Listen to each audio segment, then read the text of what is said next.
ಅಧ್ವಾನ ಎದ್ದೋಯ್ತು ಬಳ್ಳಾರಿಯ ಸರ್ಕಾರಿ ಶಾಲೆ. ಪಿಲ್ಲರ್ಗಳೆಲ್ಲವೂ ಕೂಡ ಬೀಳೋ ಹಂತದಲ್ಲಿವೆ. ಮೇಲ್ಚಾವಣಿ ಕಿತ್ತು ಬಂದಿದೆ. ಕಳೆ ಬರದ ರೀತಿಯ ಕಾಣ್ತಾ ಇದೆ ಪಿಲ್ಲರ್.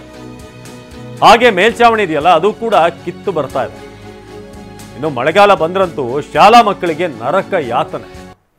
ಬಳ್ಳಾರಿಯ ಎತ್ತಿನ ಬೂದಿನಹಾಳ ಅಲ್ಲಿರುವಂತಹ ಒಂದು ಶಾಲೆ ಇದು. ನೀವು ನೋಡ್ತಾ ಇದ್ದೀರಿ, ಇದು ಶಾಲೆನ ಅಥವಾ ಏನಿದು ಹಾಳು ಕೊಂಪೆನ ಗೊತ್ತಾಗಲ್ಲ. ಆ ಥರ ಇದೆ ಶಾಲೆಯ ಪರಿಸ್ಥಿತಿ. ಎತ್ತಿನ ಬೂದಿಹಾಳದ ಶಾಲೆ ಇದು. ಸದ್ಯಕ್ಕೆ ಬಯಲಿನಲ್ಲಿ ಮಕ್ಕಳಿಗೆ ಪಾಠ ಮಾಡ್ತಿದ್ದಾರೆ. ನಿತ್ಯ ಶಾಲಾ ಆವರಣದಲ್ಲಿ ಪಾಠ ಕೇಳುವಂಥ ಸ್ಥಿತಿ ನಿರ್ಮಾಣ ಆಗ್ತಾ ಇದೆ. 19 ಕೊಠಡಿಗಳಲ್ಲಿ ಕೇವಲ 7 ಕೊಠಡಿಗಳು ಮಾತ್ರ ಬಳಕೆ.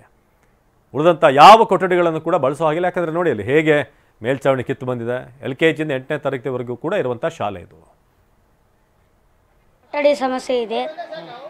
ಕೊಠಡಿ ಸಮಸ್ಯೆ ರೂಮ್ನಲ್ಲಿ ಕುತ್ಕೊಂಡಾರೆ ಮೇಲೆ ಬೀಳತ್ತೆ. ಒಬ್ಬ ಹುಡುಗ ಆಲ್ರೆಡಿ ಇದಿಷ್ಟು ಹೋಗಿದೆ, ಮಕ್ಕೆಲ್ಲ ಕಿತ್ಕೊಂಡು ಹೋಗಿದೆ ಬಿದ್ದು. ಹೌದು, ಈ ರೂಮ್ಗಳನ್ನು ಕಟ್ಸ್ಕೊಡ್ಬೇಕಂತ ಕೇಳ್ತೀವಿ. ಶೌಚಾಲಯ ಮತ್ತು ನೀರಿನ ವ್ಯವಸ್ಥೆ ಮಾಡಿಕೊಡ್ಬೇಕಂದು, ಮತ್ತು ಶಿಕ್ಷಕರ ವ್ಯವಸ್ಥೆ ಮಾಡಿಕೊಡ್ಬೇಕು, ಗ್ರೌಂಡ್ ವ್ಯವಸ್ಥೆ ಮಾಡಿಕೊಡ್ಬೇಕು. ಮಳೆ ಬಂದಾಗ ಎಲ್ಲ ನೀರೆಲ್ಲ ತುಂಬತ್ವೆ, ರೂಮ್ಗಳೆಲ್ಲ ಸೋರತ್ವೆ. ಆಗ ಎಲ್ಲರೂ ಹೊರಗೆ ಬಂದು ಕೂತ್ಕೊಳ್ತೀವಿ ಸರ್. ಕೊಠಡಿ ಇಲ್ದಿದ್ದಕ್ಕೆ ರಂಗಮಂದಿರದಲ್ಲಿ ಗ್ರೌಂಡ್ನಲ್ಲಿ ಕೂತ್ಕೊಳ್ತಾರೆ. ಮಳೆ ಬಂದ್ರಾಗಿನ ಎಲ್ಲಾದ್ರೂ ನಿಂತ್ಕೊಳ್ತೀವಿ ಸರ್. ಗ್ರೌಂಡ್ನಲ್ಲೇ ಪಾಠ ಸರ್. ನಮ್ಮ ಶಾಲೆಯಲ್ಲಿ ಕೊಠಡಿಗಳ ಸಮಸ್ಯೆ ಇದೆ.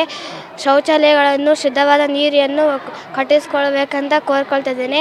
ಮಳೆ ಬಂದರೆ ಶಿಕ್ಷಕರಿಗೆ ನಮಗೆ ತೊಂದರೆ ಆಗುತ್ತದೆ. ಗ್ರೌಂಡ್ನಲ್ಲಿ ನೀರು ನಿಂತ್ಕೊಳ್ತಿದ್ದೇವೆ. ಹಾವು ಚೋಳು ಬರ್ತಾರೆ ಅಂದರೆ ಎಲ್ಲರಿಗೂ ತೊಂದರೆ ಆಗುತ್ತದೆ. ನಮ್ಮ ಮನೆಯಲ್ಲಿ ಬೈತಿದ್ದಾರೆ, ಇದು ಸ್ಕೂಲಿಗೆ ಹೋದರೆ ಮೇಲೆ ಬಿದ್ದರೆ ಯಾರು ಜವಾಬ್ದಾರಿ ಅಂತ ಬೈತಿದ್ದಾರೆ. ಹೀಗಾಗಿ ನಮಗೆ ಬೇಗಷ್ಟು ಕೊಠಡಿಗಳನ್ನು ಕಟ್ಟಿಸ್ಕೊಳ್ಬೇಕಂತ ಬೇಡ್ಕೊಳ್ತೇವೆ. ಎಲ್ಲ ಕೊಠಡಿಗಳು ಚೆನ್ನಾಗಿಲ್ಲ ಸರ್. ಇವಾಗ 4 ಒಂದೇ ಚೆನ್ನಾಗಿದ್ದಾವೆ, ಇನ್ನು 15 ಕೊಠಡಿಗಳನ್ನು ಕಟ್ಟಿಸ್ಕೊಳ್ಬೇಕಂತ ಎಲ್ಲ ಹಾಳಾಗುತ್ತೆ. ಸಮಸ್ಯೆ ಇವಾಗಿಂದಲ್ಲ ಸರ್, ಭಾಳ ವರ್ಷಲಿದ್ದ ಸಮಸ್ಯೆ ಇದೆ. ಆದರೆ ಯಾರು ಎತ್ತೆಚ್ಕೊಂಡಿಲ್ಲ. ಈ ಸ್ಕೂಲ್ ನೋಡ್ತಿರಲ್ಲ, ಎಲ್ಲ ಹೋಗಿದ್ದಾವೆ, ಮೇಲೆ ಕೊಠಡಿ ಹೋಗಿದ್ದಾವೆ, ಎಲ್ಲ ಹೋಗಿದ್ದಾವೆ. ಅದು ಬೆಳೆಯೋ ಸಮಸ್ಯೆಗೆ ಬಂದಿದೆ. ನಮ್ಮ ಹುಡುಗರು ಇದ್ದಾರೆ, ಕೆಲವೊಂದು ಹುಡುಗರು ಇದ್ದಾರೆ. ಅವ್ರಿಗೆ ಏನನ್ನಾದರೆ ಯಾರು ಹೊಣೆ ಸರ್? ಅದಕ್ಕೆ ಅದು ಹೊಣೆ ಬಾರರು ಯಾರು?